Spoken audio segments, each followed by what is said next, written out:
Selamat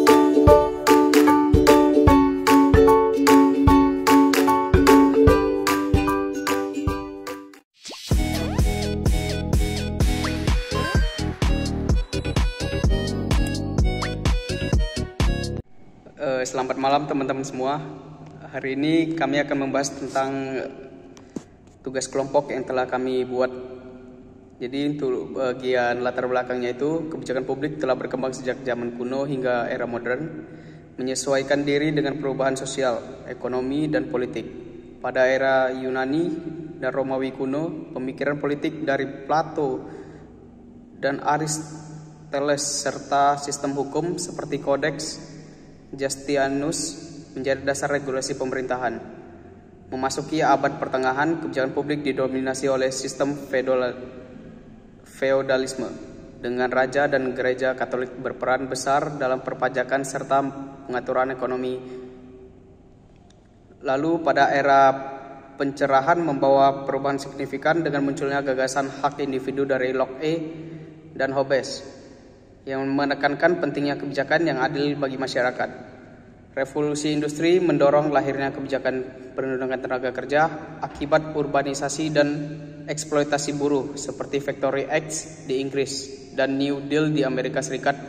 Pada abad ke-20 dan 21, konsep welfare state semakin berkembang, sementara kebijakan publik menjadi lebih kompleks dengan tantangan globalisasi, perubahan iklim, serta revolusi industri 4.0. Sejarah menunjukkan bahwa kebijakan publik terus beradaptasi untuk meningkatkan.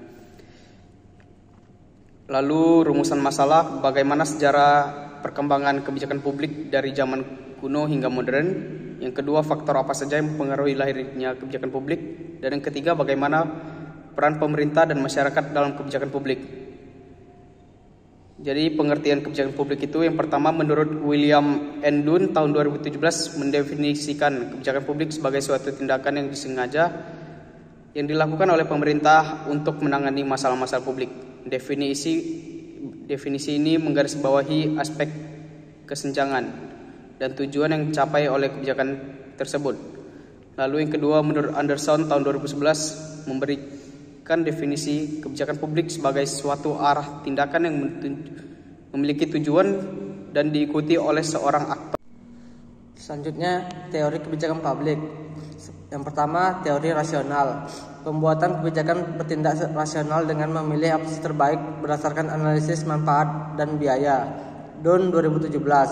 Kritiknya, keterbatasan informasi mempengaruhi dan pengaruh politik atau teori Howlett dan Rames tahun 2020. Yang kedua, teori inkremental. Kebijakan berkembang bertahap berdasarkan kebijakan sebelumnya, bukan perubahan drastis. Teori Lindborn 1959. Kritiknya kurang inovatif dan lambat merespon perubahan. Yang ketiga, teori elit. Kebijakan lebih dipengaruhi kelompok kecil berkuasa daripada masyarakat luas.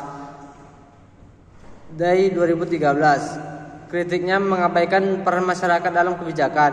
Yang keempat, teori kelompok. Kebijakan hasil interaksi dan negosiasi berdasarkan kelompok kepentingan. Anderson 2011. Kritiknya, tidak semua kelompok memiliki pengaruh yang sama. Yang kelima, teori sistem.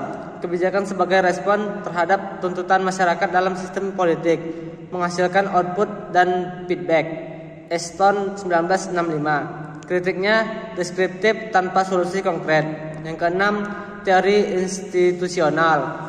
Kebijakan dipengaruhi aturan dan norma institusi pemerintahan. Howlett dan Rames 2020. Kritiknya kurang memperhatikan peran individu dan dinamika sosial.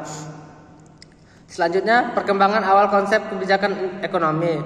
Konsep kebijakan publik berkembang seiring dengan perubahan sistem pemerintahan dan kebutuhan masyarakat. Pada peradaban kuno, kebijakan publik diwujudkan dalam bentuk hukum seperti Kode Hammurabi di Babilonia dan sistem hukum Romawi yang menjadi dasar banyak hukum modern. Pada abad pertengahan, kebijakan publik didominasi oleh kepentingan feodal, sedangkan pada era Pada era Renaissance dan pencerahan, pemikiran tentang hak asasi manusia serta kontrak sosial mulai mempengaruhi kebijakan, mendorong sistem pemerintahan yang lebih demokratis dan partisipatif. Yang selanjutnya, era peradaban kuno.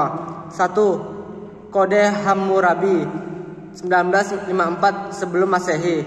Hukum tertulis pertama yang mengatur perdagangan, pajak, dan pidana. Pemikiran Yunani kuno, Plato. Yang kedua, Aristoteles menekankan keadilan dan peran negara dalam kebijakan. Yang ketiga, hukum Romawi atau Corpus Juris Civilis menjadi dasar sistem hukum modern. Pada era peradaban kuno, kebijakan publik diwujudkan dalam bentuk hukum dan aturan tertulis. Misalnya, Kode Hammurabi di Babilonia adalah hukum tertulis yang mengatur berbagai aspek kehidupan masyarakat. Di Yunani kuno, Plato dalam The Republic mengusulkan bahwa negara harus dipimpin oleh pemimpin bijaksana. Sedangkan Aristoteles dalam Politics membahas konsep keadilan dan kebijakan. Romawi kuno juga berkontribusi dengan sistem hukum yang kompleks. Pada era peradaban kuno, kebijakan publik diwujudkan dalam bentuk hukum dan aturan tertulis. Misalnya, Kode Hammurabi di Babilonia adalah hukum tertulis yang mengatur berbagai aspek kehidupan masyarakat. Di Yunani kuno, Plato dalam The Republic mengusulkan bahwa negara harus dipimpin oleh pimpinan bijaksana, sedangkan Aristoteles dalam Politics membahas konsep keadilan dalam kebijakan. Romawi kuno juga berkontribusi dengan sistem hukum yang kompleks termasuk korpus. Abad pertengahan, kebijakan publik dipengaruhi oleh feodalisme dan otoritas gereja. Kedua, raja berkuasa berdasarkan konsep kekuasaan ilahi, sehingga kebijakan cenderung melayani kaum bangsawan. Ketiga, kebijakan sosial terbatas, lebih berorientasi pada stabilitas kerajaan dan gereja. Pada abad pertengahan, kebijakan publik sangat dipengaruhi oleh sistem feodal dan ajaran gereja. Kekuasaan raja dianggap berasal dari Tuhan, sehingga kebijakan seringkali hanya menguntungkan kaum bangsawan dan gereja, bukan masyarakat umum. Tidak banyak kebijakan sosial yang mendukung kesejahteraan rakyat, karena fokus utama pemerintah saat ini adalah menjaga stabilitas kerajaan. Era modern dan globalisasi. 1. Kebijakan publik menghadapi tantangan baru, yaitu perubahan iklim, ketimpangan sosial, dan revolusi digital. 2. Inovasi kebijakan berbasis teknologi digital untuk meningkatkan efektivitas pelayanan publik. 3. Pemerintah harus beradaptasi dengan ekonomi global yang dinamis. Kesimpulan, kebijakan publik berkembang dari hukum kuno hingga kebijakan berbasis digital.